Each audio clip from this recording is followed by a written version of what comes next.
the enemy of generational impact. Hear me well. Anything that carries positivity to a large extent has a negative dimension. And where there is the workings of God, there is the operations of the devil. I want you to understand that there is a battle between the flesh and the spirit. Paul said, I subdue my flesh daily. You put this flesh under subjection. There are many things you desire to do that you battle to do, and the things you don't love to do, you don't struggle to do. Anything that carries opposition carries promotion. Satan cannot oppose his will, but he will always oppose God's will. So anytime you are struggling over something is a sign that thing carries your next level. Why do you battle to pray?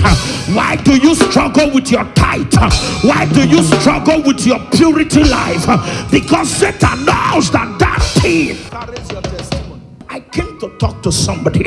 In case you are in this condition, number one is a sign that there is something about you, because Satan don't waste his investment on people who don't have a future. Satan don't spend his time and resources on people who don't carry something.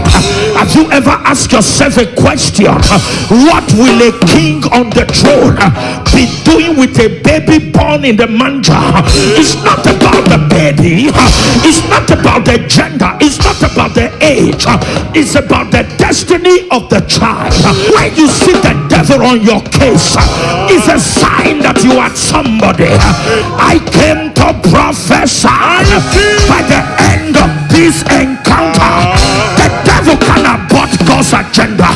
I said the devil will not abort God's agenda of your life. If you believe it, shout, thank you, Jesus. Thank you, Jesus. I'm a candidate for generational impact. Every one of you must understand that you were created to make impact. What's generational impact? Generational impact is the impact that stays, that lasts. You are gone, the impact is still there. Till tomorrow, Jesus said to the woman that brought the alabaster box, she did something that provoked a generational matter. He said, wherever this gospel is preached, he said, your name will be mentioned. I don't know, 2,000 years ago, a woman did something. 2,000 years after, Reverend Fidelis is talking about the woman. Why? Because that's generational impact.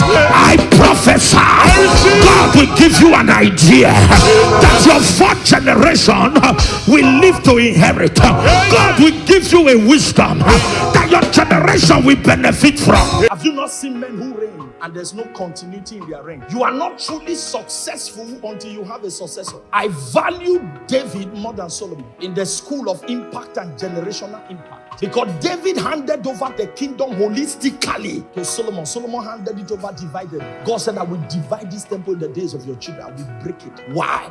Because of careless life. Because the things he should do, he was battling to do at a time. And the things he should not do, he was enjoying doing them. When you start falling in love with the things you were supposed to hate, you know that your impact may depart with you. There are people who built a legacy and crumbled it before they walked away. I prophesy. Your word will hear you. Amen. There is a man that once lived, I think he's dead, Rockefeller. His grandchildren, they still share almost $1 million for them every Christmas. Did you know they go there? That's an impact. I'm not talking of this man must work concept and idea that you are developing. Survivor mentality. Anything goes because you just want to survive. The Bible said there was a man of God that lived. When the man of God was dead, the wife went to meet prophet and said, man of God, my husband was a man of God who served God, but he's dead. What did he leave as impact? He says creditors are here to take his 2 children. He left a generational debt for his children to pay. People are living generational blessings. He left a generational debt. There are many of us, because of parental carelessness, we are managing generational curses instead of generational blessings. Because if the first Adam was conscious and careful, I would not need a Jesus to redeem me. Satan had a hold on us because our fathers handed us over. There was a plan for our life. God's agenda for our destiny from the beginning was authentic, but my father handed it over. Adam gave it to Satan. That Jesus had to come and redeem man. Even in our redemption, there is still a battle not to be reduced. Am I talking to someone here? I came to church this morning to make you understand. Number one, live your life with consciousness of posterity. Don't pursue prosperity at the essence of prosperity. Prosperity may not be generational in nature, but posterity is what generations will inherit. Abraham's blessings are mine. Do you know Abraham's mistake is still what we are managing today? If Abraham had not played the way match, I would not have to manage the case of Ishmael. Sleeping with the house girl was what brought Ishmael to generational things. Abraham is dead, but the generations of Ishmael are still there. Be careful. When men live for the future, they are careful about what they do in the present. You are not futuristic in nature. Imagine a man died in his summarized nature. After his death, the children regretted. Why were they regretting? He went to collect one chieftaincy title that does not count. So the children were told they must kill how many cows. That's a generational pain. Another man's father died and it was peaceful. Because nothing else. He lived for God and lived for his family. And so when he left, it was all about God. And you know, with God, there's no pain. John 10:10. Go and read it with. Don't rush it. Settle down. Be counting the words. Okay?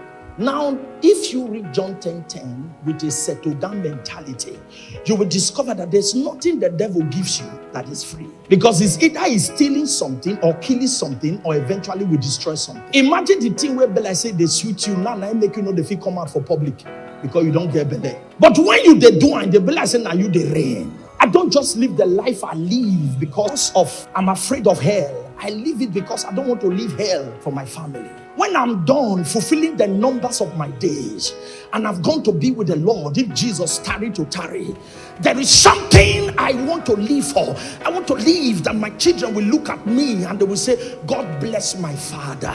I heard the story of a pastor who went to be with the Lord, and on the day of his funeral, people were coming, church people will come and talk about wonderful pastor. Another one will come about wonderful missionary. Everybody kept talking and the children tapped their mother. Who are they talking about? And he said, they are talking about your father, the good pastor, the good this and that. But he was a bad husband. He was a bad father. Every one of you must understand that there is a generation that is waiting to call the result. It may not just be when we get to heaven. It may just be the next generation. Am I talking to somebody here? Somebody shout, I'm a candidate for generational impact.